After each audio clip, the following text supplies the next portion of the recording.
అందుకే దేవుడు చెప్తున్నాడు కదా, అడుగుడి మీకు ఇయ్యబడును, వెదకుడి మీకు దొరుకును, తట్టుడి మీకు ఇయ్యబడును. దేవుడిని అడుగుతుంటున్నావా? నీ ప్రార్థనతో దేవుని పరలోక ద్వారంలో నువ్వు తట్టు ఉంటున్నావా? నువ్వు వెతుకుతూ ఉంటున్నావా?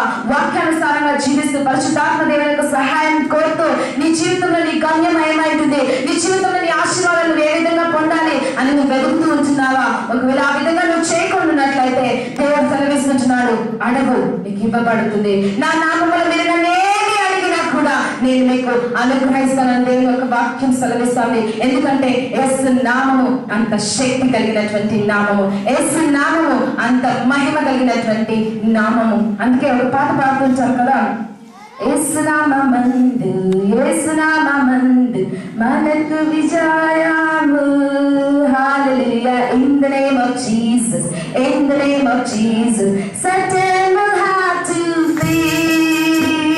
When we stand in the name of Jesus, tell me who can stand before.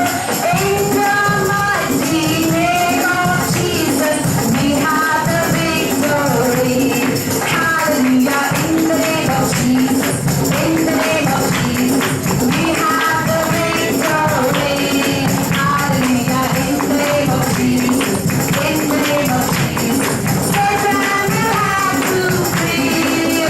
Hallelujah. అవును, యేసు నామములో నీకు విజయం ఉంది. యేసు నామములో నువ్వు నిలబడినప్పుడు నీ ముందర ఎవరు కూడా నిలబడలేదండి. నీ శత్రువులు ఎవరు తరవకుండానే పారిపోవాల్సిందే. ఎందుకంటే యేసు ప్రభు నీలో ఉన్నాడు కాబట్టి, జీవం కలిగినటువంటి దేవుడు నీలో ఉన్నాడు కాబట్టి, నువ్వు నిలబడినప్పుడు సాతానైనా దుష్టుడైనా నీ శత్రువైనా నీ ముందర నుంచి పారిపోవాల్సిందే. అటువంటి ఆశీర్వాదము దేవుడు నీకు ఇవ్వడానికి సిద్ధంగా ఉంటున్నాడు. అయితే అటువంటి ప్రార్థన నీకుందా ఈ దినమున?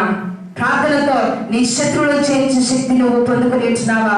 ప్రార్థనతో నీ ఆశీర్వాదం పొందుకునే శక్తి నువ్వు పొందుకొని ఉంటున్నావా?